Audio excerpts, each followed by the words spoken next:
of Ethiopian Public Diplomacy Network, EPDN, alongside other civic organizations and groups, met with Representative Congresswoman Karen Bass from California, 37th District. Several members of the Ethiopian diaspora presented a compelling challenge to the representative in light of the current situation in Ethiopia that has captivated the diaspora community and Ethiopians everywhere. All in all, the meeting was considered successful.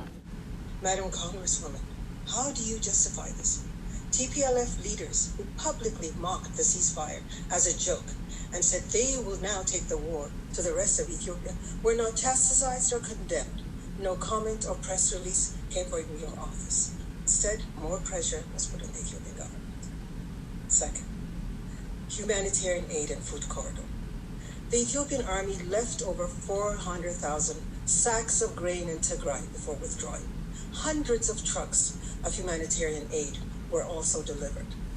Even while TPLF continued its war of aggression, the government of Ethiopia gave permission to aid agencies to fly from Addis to Mekelle to deliver aid. WFP was providing food aid into Tigray throughout the time the West was saying there is no unfettered access. This was clearly demonstrated as we all saw TPLF leaders being transported with WFP trucks to Mekelle. Now, TPLF is further hindering humanitarian aid by declaring war on different parts of Ethiopia, such as war on Afar to close the Djibouti corridor, or blowing up the bridge over Tekeze and declaring war on Amara to hinder the Western corridor. TPLF is blocking new food aid convoy from crossing into Tigray through these aggressions to escalate the problem. All this without impunity. Mekelle. Massacre of civilians and officials began immediately after TPLF set its foot in Mekelle. Sources reported 38 people have been executed in Mekelle, day one.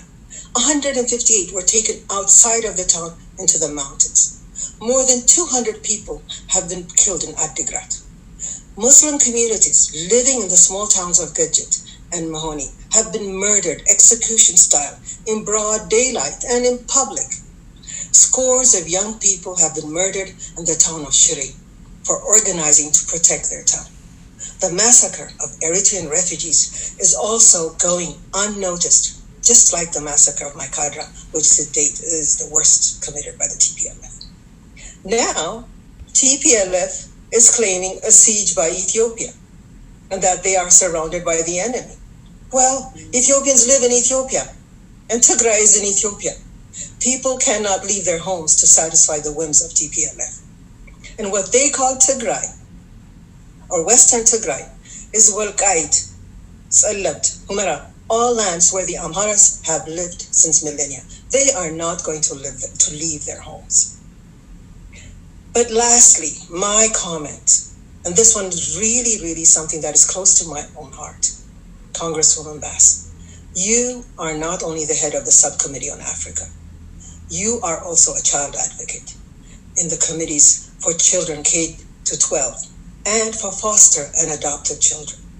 In fact, when there was a case of an Ethiopian girl that was adopted internationally and she was about to become homeless, you contacted us, as you should, in Los Angeles and asked us to help her. I took that girl into my home. Addie is her name. And I know you know her because she talks to you consistently. And she stayed with me for 3 years. Congresswoman, I mention this because I'm so shocked that you, the child advocate, say nothing in light of the child soldiers TPLF is forcefully recruiting. I thought you would be outraged. And I say they were recruited forcefully because I, as a mother, do not need any research to tell me the mothers of Tigray do not want their children to go to war and die, be maimed, or come back mentally and emotionally destroyed. They want their children in school by day and tucked in bed by night. This crime of the ages is completely ignored by you, the child advocate. Congresswoman Bass, if nothing else today, that is my only ask, that you condemn this crime against children, a crime against humanity. Thank you. I am here to ask the million-dollar question from our million-strong Ethiopian communities from across America. How is it possible for this Congress to be so disconnected and out of touch with us, the American citizens of Ethiopian descent? We're a huge voting bloc in critical swing states like Georgia, Virginia, and Colorado, where a couple of thousand votes can flip the Senate. You yourself, along with Ambassador Linda, sat with us on a Zoom call back in October to rally for Biden-Harris. You saw what we did. Ethiopians saw the Democratic Party as a friend and an ally. We mobilized our community in the hundreds of thousands from coast to coast. But as things are turning out, you're losing us. To be quite frank, we are dismayed and disappointed by the inequities in terms of the one-sided way this Congress is handling the situation in Ethiopia. We have in Ethiopia the TPLF, an out-tyrant regime turned rebel with a long history of totalitarianism and well-documented atrocities, with child soldiers being painted as noble rebels immune from condemnation, while Ethiopia, a state under assault, is being demonized with inflammatory statements and punitive resolutions that normally are reserved for enemy states. What is the outcome you're looking for? Is your desire humanitarianism? If so, we're on the same page. But how can you achieve your humanitarian goal when you're not even willing to condemn the root cause and the main actors behind the humanitarian crisis with the same level of intensity and consistency you apply to Ethiopia? As we speak, TPLF is on a rampage, unleashing atrocities in every town and village they set foot on, killing Tigrayans accused of supporting the government, massacring Eritrean refugees, blocking roads, holding university students hostage for ransom, and using aid to force families into giving up their children for war. All the hallmarks of a terrorist group. Devastating evidence of TPLF use of child soldiers as young as 12 years old is coming out, with authentic and verified photos and videos. Some have even been published on the New York Times. But this is not even becoming a topic of discussion in Congress. If anything, this alone should have been enough for Congress to call out for the TPLF to disarm. Congresswoman, you've been a longtime friend to the Ethiopian people. But what does it mean to you to see the disintegration of Ethiopia, the oldest Black civilization in the world? Madam Congresswoman, what are the options for Ethiopia? Institutionalized tribalism, where the 1% of the 6% ruling class can become dominant again? Or perpetual war for disintegration through Article 39? This is the agenda the TPLF is pushing. Either way, neither options are good for the people of Ethiopia. Why on earth should we accept this false dichotomy? We want to choose justice, and there is no option for justice with the TPLF. Madam Congresswoman, earlier this week, 500,000 Ethiopians were out at Mescal Square in Addis in support of the Ethiopian Defense Forces. And get this, in protest of the United States. This is unheard of, Madam Congresswoman. The Ethiopian people are not begging anymore. Do you want to go the way of Iran? Do you want to be responsible for a 1979 Iran-like type of situation where the Ethiopian people ultimately go on a totally anti-US revolution? We don't want that. We want good relationships with Ethiopia. Congress and others must clearly understand the TPLF is an enemy of democracy and an enemy of everything that this great United States stands for. And for those who want the TPLF to succeed, will harm the United States' interest in Africa for decades to come. Because quite frankly, Africans are sick and tired of Western interventionist policies. Thank you, Madam. Appreciate it. Good afternoon, Congresswoman Bass. Like my colleagues, I would like to express my gratitude for allowing us to talk to you this afternoon. My name is Masfin Teganu, and I am the Executive Chairman of the American Ethiopian Public Affairs Committee, EPAC. EPAC serves as an umbrella organization for over 13 civic advocacy groups representing several thousands of Ethiopian Americans in the United States. EPAC's mission is to advance U.S. interests in Ethiopia, the Horn of Africa, and eventually to the African continent with a pro-Ethiopia agenda. Since its inception in March of this year, EPAC has made over 45 legislators, both Democrat and Republican, in the House and the Senate. As part of its mission, EPAC has also initiated efforts to transform the Ethiopian economy to lift up the lives of Ethiopians while opening up untapped market potential for American businesses. The blueprint for such endeavor is designed to generate opportunities for American companies with a 21st century bilateral economic development strategy. We have also submitted written testimony regarding 445 to the United States Congress. Voting is a bedrock of democracy and one of EPAC's civic responsibilities. EPAC organizes and mobilizes Ethiopian Americans and like-minded voters of all race and creed across the United States to support its platform and advance its mission of strengthening and expanding the U.S.-Ethiopia relationship. We are very proud of the Ethiopian Americans' significant contribution in Georgia, both in the Senate as well as presidential last election, which gave the president a majority in the Senate. As the American Ethiopian Public Affairs Committee will be very much honored to closely work with you, with your office, to advance its mission and to overcome the problems that we are facing today. And I hope you'll engage us. Once again, thank you for your time this afternoon. Los Angeles Ethiopian Public Diplomacy Network, and I also belong to the Ethiopian community in Los Angeles and serve as a board member there. I would like to point out many of the concerns we have regarding HR 445. The resolution ignores the fact that Dr. Abiy's government had repeatedly attempted to reason and negotiate with the TPLF's belligerents prior to November 4th attack by TPLF. We wonder why it never mentions the killings of over 1,000 Amhara people in the Maikadra by the TPLF militia.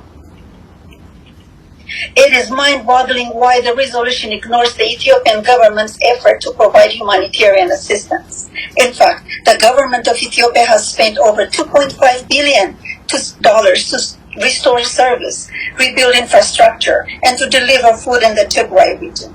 We wonder why it does not acknowledge that the Ethiopian government has so far delivered nearly 170,800 metric tons of food and had also worked with many international humanitarian agencies with full and unfettered access to most areas of the Tigray region. In this regard, the Ethiopian government has noted that there has been credible evidence that some actors have attempted to smuggle weapons to arm terrorist cells. The resolution has overlooked the commitment of the Ethiopian government in conducting independent investigation of human rights violations by inviting the Office of the United Nations High Commissioner for Human Rights and the Ethiopian Human Rights Commission. Surprisingly, it ignores the fact that for the first time in the country's history, the people of Ethiopia and more than 40 political parties forged ahead with the election held this past June, which, by the way, was conducted peacefully and fairly despite doomsday prediction. It also ignores the fact that some of the people you call political prisoners, especially responsible for the November 4th massacre, are being tried in the court of law for alleged criminal activities. Congresswoman Bass, we believe after many botched attempts and lost opportunities, at last, Ethiopia is marching towards freedom and democracy. Ethiopia cannot surmount the challenges it is facing forward towards this march alone. Ethiopia wants and needs the support of its ally, the United States. As the sponsor of the HR 445 and a friend of Ethiopians on a personal level, and understanding that events on the ground change at a rapid pace. Example, the recent unilateral ceasefire declaration by the Ethiopian government and the subsequent show of belligerence by TPLF. We ask you to, 1, withdraw this resolution since it will wind up hurting our family who live in the Tigray region, which it is intended to help.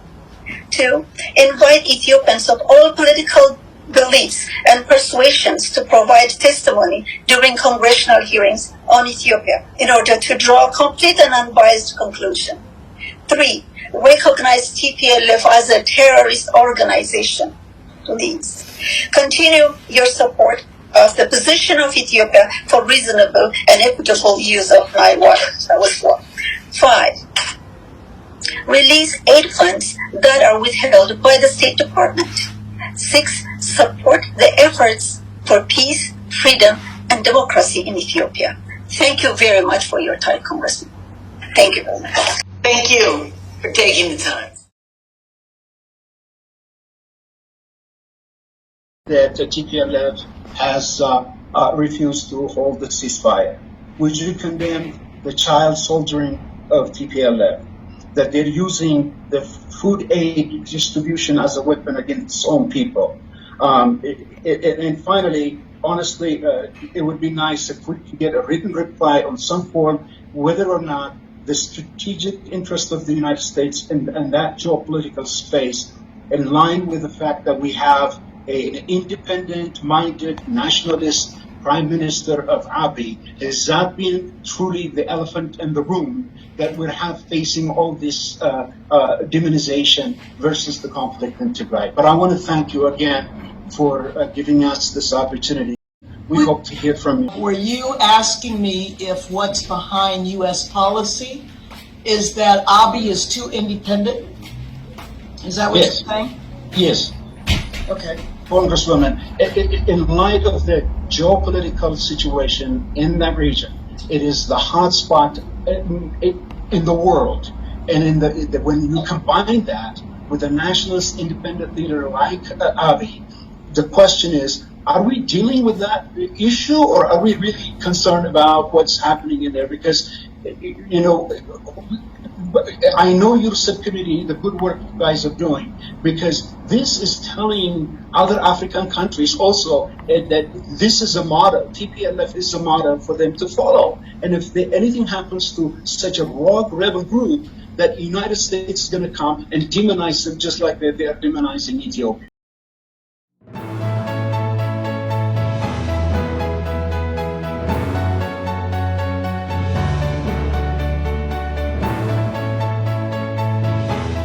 Thank you, Honorable Congresswoman Bass, on behalf of the Ethiopian Americans in Congressional District 37 and surrounding districts. I want to thank you for giving us this opportunity to discuss matters that concern all Ethiopian Americans at this time.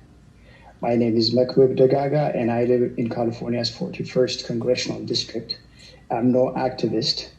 I'm speaking on behalf of myself and many Ethiopian Americans who are organized under the umbrella of Ethiopian Public Diplomacy Network, EPDN, in the greater Los Angeles and surrounding areas. We are a diverse group of people from all walks of life that are organized under EPDN due to our concern for the people of Ethiopia. As Americans, we are also concerned and alarmed by our government's position on Ethiopia. Today, 3 of us from EPDN will be discussing in detail our opposition to House Resolution 445 on the basis that it would only hurt the people it is meant to help and also embolden remnants of TPLF to continue committing the terrorist acts they are committing. In addition, we hope our discussion will be the first of many that you will have with us to apprise each other on events happening in Ethiopia and discuss topics of mutual interest. In the interest of time and understanding fully well that you know a lot more about the history of TPLF and its rise to power, I will not dwell on TPLF's agenda and atrocities it committed since its inception.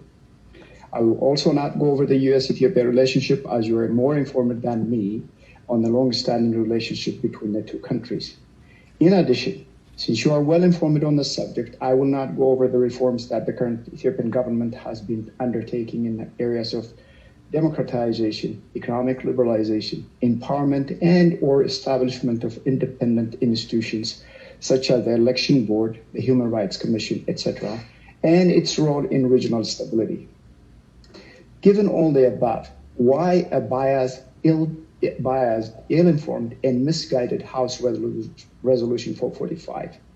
It appears the impetus to House Resolution 445 is the law enforcement operation that the government of Ethiopia took against a terrorist group that posed a threat to peace and regional stability. The entire text of the resolution, from its preamble to the final resolution, appears to condemn the government of Ethiopia for its law enforcement actions and consequences thereof. I wonder what the US government would do if the California National Guard attacks Camp Pendleton or Presidio of the Monterey Army Base. Basically, this is what happened when TPLF attacked the Northern Command of the Ethiopian National Defense Forces. The TPLF is designated as a terrorist group by the Ethiopian government upon a deliberative process. Recent events have proven what a terrorist group it is. In my book, the simple act of forcing school-age children to go to the battleground is a terrorist act.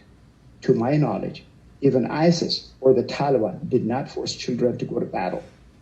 The draft House Resolution 445 and the various one-sided press releases by the US government officials in favor of TPLF have emboldened it to continue with its terrorist activities.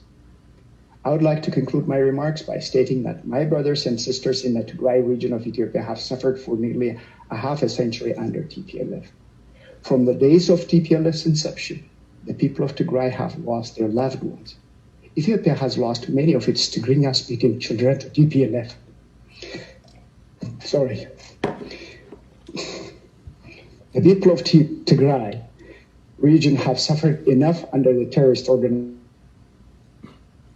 Resolution 445 will only exacerbate the misery of our brothers and sisters in the Tigray region and therefore has to be withdrawn. Thank you again for giving us the opportunity to speak. And now I invite Mr. Fasil Abebe to continue the second part of our remarks. Thank you. Hello, my name is Fasil Abebe. I've called Los Angeles home since 1983. I'm also a board member of ASFNA, Ethiopian Sports Federation in North America, where we fondly remember you attending and addressing our crowd in 2006 at LA Coliseum, along with your colleague, Representatives Maxine Waters and Mr. Colin Price. We hope you'll grace us with your presence when we return to the LA area in the near future. Thank you for giving me this opportunity to express my opposition of House Resolution 445. As stated previously, and in the interest of time, I won't go into the background of what led to the law enforcement action. Suffice it to say, the government of Ethiopia exhausted all means to peacefully solve the belligerent posturing of the TPLF. However, I want to note TPLF's heinous actions on the land and people of Ethiopia, including the surprise attack on the Northern Command of the Ethiopian National Defense Force, the cold-blooded murder of over 1,000 innocent civilians, purely due to their ethnicity by youth thugs organized by TPLF, namely in my cadre, the launching of rocket attacks in Gondar and Bahar Dar in Ethiopia and Asmara, Eritrea, the cold-blooded murder of employees serving the people of Tigray, the killing of many individuals who were working on restoring services and reconstructing infrastructures. Above all, the deployment of child soldiers in the battlefield are but a few worthy of mentioning for the record. I would like to note that the government of Ethiopia has already spent over $2.3 billion in restoring infrastructure, humanitarian assistance, and the delivering of seeds and fertilizers to the Tigray region. The notion that the Ethiopian government is exasperating the humanitarian crisis in the Tigray region is absurd to its core and is typical of TPLF's propaganda, inflicting damage on the people it claims to represent and blaming others for the damage. the child soldiers in today's battlefield is one of many examples. We believe the draft resolution was hastily drawn, misinformed, lacking ground in many areas, and biased. To our knowledge, witnesses of the congressional hearings on Ethiopia are either extremists or people who have no clue of the situation in Ethiopia or may have an agenda of their own. Congresswoman Bass, I submit to you that the House resolution is indirectly helping the TPLF. The draft House resolution directive to the State Department and the Treasury and other federal agencies will only hurt the Ethiopian people and the people of Tigray in particular. We are concerned the resolution will embolden TPLF, as the draft has already done, and is damaging to the stability of the country. Ethiopia is encouraged by the current administration's stance that the GERDS issue be resolved by the three countries, Egypt, Sudan, and Ethiopia, through the African Union. Ethiopia has been negotiating in good faith in the principle of reasonable and equitable use of the Nile River. We also appreciate the Congressional Black Caucus's continued support of the GERD. I would like to conclude my remarks by stating that the Ethiopian government law enforcement operation was forced upon the government by TPLF. The people of Ethiopia, including Tigray, have suffered under the TPLF for nearly half a century, despite what the TPLF would like us to believe. Children are forced to go to battle, elders are forced to give up food to the TPLF and are starving. At this time, the people of Tigray region need our help. We need to wrest them from the brutal clique that has gripped the people of Tigray for nearly half a century.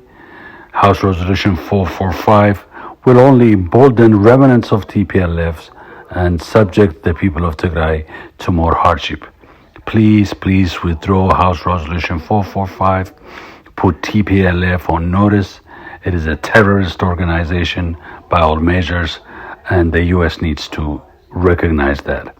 I appreciate the time and opportunity you have provided me to discuss this matter. Thank you.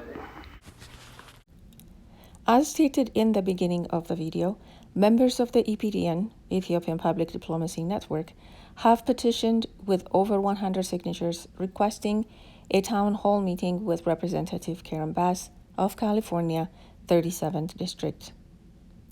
From what was presented, it's clear where the Ethiopian diaspora stands in the matters of the situation in Ethiopia and what it expects. The speakers were able to express the community's concern, shed light on facts that have been distorted by misinformation, and presented the representative with questions, thanking her for lending a listening ear. Congresswoman Bass has been actively engaged with the Ethiopian community in her district. She's regarded as part of the community. The speakers and those attended, on behalf of the Ethiopian diaspora, have expressed their gratitude wholeheartedly. The Ethiopian diaspora is grateful to those that spoke and represented the community in such a dignified manner. The community is prepared and willing to foster an open dialogue with representatives across the nation. The Ethiopian diaspora across the globe is working tirelessly to combat misinformation and advocate for fair and balanced dialogue. Ethiopia shall prevail.